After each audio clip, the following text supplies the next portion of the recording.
السلام علیکم۔ اس ویڈیو کے اندر ہم جانیں گے کہ نگاہ اولیاء اللہ کی انسان کے اوپر کیا نظر پڑتی ہے۔ اس سے متعلق ایک واقعہ آپ کو بیان کر کے سناتے ہیں۔ حضرت نظام الدین اولیاء رحمۃ اللہ علیہ کے خلیفہ اکبر حضرت نصیر الدین چراغ دھلی رحمۃ اللہ علیہ سے روایت ہے کہ اوجھدن کے اطراف میں ایک گاؤں تھا جس میں ایک مسلمان روغن گھر تیل بیچنے والا تیلی رہتا تھا۔ دیپال پور کے حاکم نے گاؤں پر حملہ کیا، مقامی باشندوں کے گھر جلا دیے گئے اور مال و متاع لوٹ لیا گیا۔ روغن گھر کی بیوی بے حد حسین تھی۔ اتفاق سے اس پر کسی فسادی شخص کی نظر پڑ گئی اور وہ اسے مال غنیمت سمجھ کر لے گیا۔ روغن گھر کو اپنی بیوی سے بے حد محبت تھی۔ وہ اس کی تلاش میں بستی بستی پھرا لیکن اسے نہ ڈھونڈ سکا۔ اس کی حالت دیوانوں جیسی ہو گئی تھی۔ کسی نے اسے مشورہ دیا کہ اوجھدن میں بابا فرید رحمۃ اللہ علیہ کے پاس چلا جا، وہی تیرے درد کی اصل دوا کر سکتے ہیں۔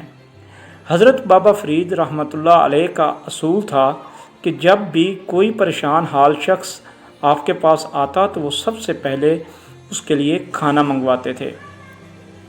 جب خادم نے روغن گھر کے سامنے کھانا لا کر رکھا تو وہ نہایت شکستہ لہجے میں بولا،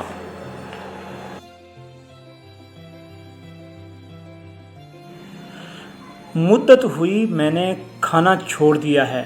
بابا فرید رحمۃ اللہ علیہ کو اس کے غم کی شدت کا احساس ہوا۔ آپ علیہ رحمت نے پوچھا کہ تو اس حالت کو کیسے پہنچا ہے؟ اس نے اپنا مکمل حال بتایا اور کہا، اس کے بغیر یہ زندگی عذاب ہے۔ اگر آپ کے پاس میرے غم کا علاج نہیں تو میں چلا جاتا ہوں۔ اس پر آپ علیہ رحمت نے فرمایا کہ تم کھانا کھاؤ، عجب نہیں کہ حق تعالیٰ تمہاری پریشانیوں کو دور فرمائے۔ اس نے آپ کے اصرار پر 2-4 لقمے حلق سے اتارے لیکن یوں جیسے وہ کانٹے نگل رہا ہو۔ کھانے کے بعد اس نے وحشت زدہ انداز میں پوچھا، اب میں کیا کروں؟ آپ نے اسے تسلی دی اور فرمایا، کیا کچھ دن تک میرے پاس رہو؟ روغن گھر مجبوراً خانقاہ کے ایک گوشے میں جا پڑا، مگر اس طرح کہ ہر گھنٹے بعد آ کر آپ علیہ رحمت سے فریاد کرتا کہ ابھی تک اس کی بیوی نہیں ملی۔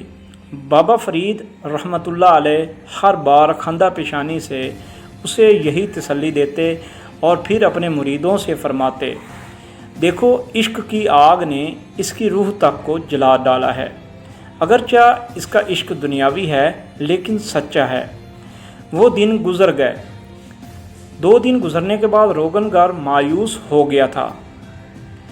تیسرے دن ایک عجیب بات ہوئی۔ دیپال پور کے حاکم نے اپنے سپاہیوں کو حکم دیا کہ وہ اوجھدن کے منشی کو گرفتار کر کے لائیں۔ جب منشی کو گرفتار کر کے اس کے سامنے پیش کیا گیا، اگرچہ منشی بے قصور تھا لیکن کسی نے مخبری کی کہ وہ حاکم کے خلاف سازش کر رہا ہے۔ سپاہی جب اسے گرفتار کر کے جانے لگے تو اس نے سپاہیوں سے کہا، اگر تم لوگ مجھے چند لمحے کے لیے بابا فرید رحمۃ اللہ علیہ کی خانقاہ پر جانے دو، میں تمہیں بڑی رقم انعام میں دوں گا۔ ویسے تو شاید سپاہی رضامند نہ ہوتے لیکن رقم کے لالچ میں وہ مان گئے۔ جب منشی زنجیروں میں جکڑا ہوا آپ کی خانقاہ تک پہنچا تو آپ علیہ رحمت نے پوچھا کہ یہ کیا معاملہ ہے؟ اس پر وہ بولا، سرکار میں بے قصور ہوں لیکن یہ لوگ مجھے گرفتار کر کے لے جا رہے ہیں۔ آپ کی دعاؤں کے سوا میرا کچھ آسرا نہیں ہے۔ آپ کچھ لمحے سوچتے رہے اور پھر آپ نے اس منشی سے پوچھا، اگر حاکم وقت تجھ پر مہربان ہو جائے تو ہمیں کیا دو گے؟ اس پر وہ بولا کہ میں اپنا سارا مال و اسباب آپ کی خدمت میں پیش کر دوں گا۔ آپ رحمۃ اللہ علیہ نے فرمایا کہ وہ شکرانہ جو تو نے مجھے دینا ہے وہ میں نے تجھے ہی بخش دیا۔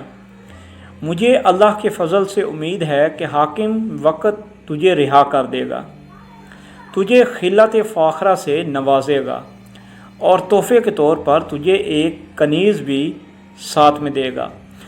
تم وہ کنیز روغن گر کے حوالے کر دو گے۔ منشی نے آپ علیہ رحمت سے وعدہ کیا کہ وہ آپ کے ہر حکم پر دل و جان سے عمل کرے گا۔ آپ نے روغن گر کو طلب کیا اور منشی سے کہا، تم کنیز اس شخص کو جاتے سمے دے دینا۔ روغن گر روتے ہوئے بولا، میرے پاس سائیں اتنی دولت ہے کہ میں 8 کنیزیں خرید سکتا ہوں، لیکن مجھے اپنی بیوی کے سوا کسی بھی دوسری غیر محرم عورت کی رفاقت گوارا نہیں ہے۔ آپ رحمۃ اللہ علیہ مسکرائے اور فرمایا، تم صرف میرے کہنے پر اس کے ساتھ چلے جاؤ۔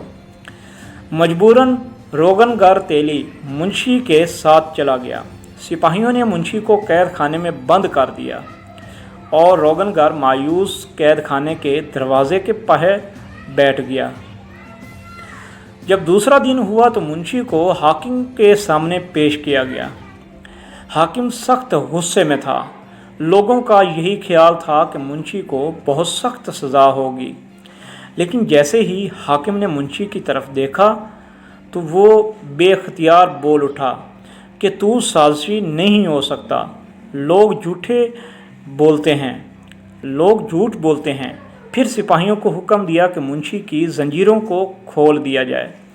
حاکم نے منشی کے لیے کرسی منگوا کر اسے اپنے قریب بٹھایا اور اس سے معذرت کی۔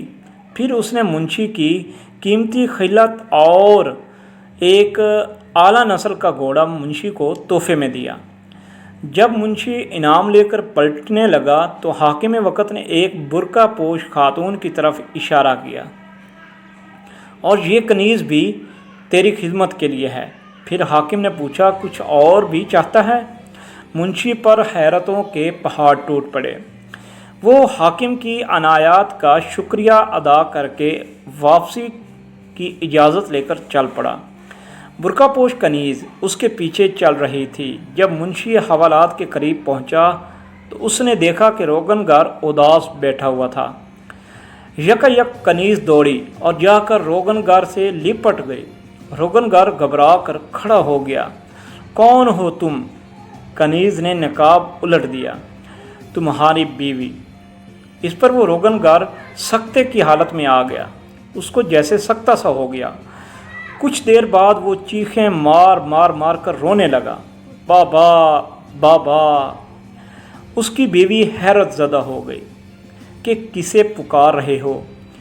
اسے جس کی دعاؤں کے طفیل مجھے تیرا دیدار ہوا۔ روغن گر زارو قطار رو رہا تھا۔ اس کی نگاہ کرم نہ ہوتی تو میں اس آگ میں جل کر راکھ ہو چکا ہوتا۔ منشی نے پورا واقعہ سنا تو اس کی آنکھیں بھی بھیگ گئیں۔ خدا شیخ کو سلامت رکھے، انہیں دیکھ کر ہمارے بے قرار دل سکون پاتے ہیں۔ اوئزن پہنچ کر روغن گر آپ کے قدموں سے لپٹ گیا۔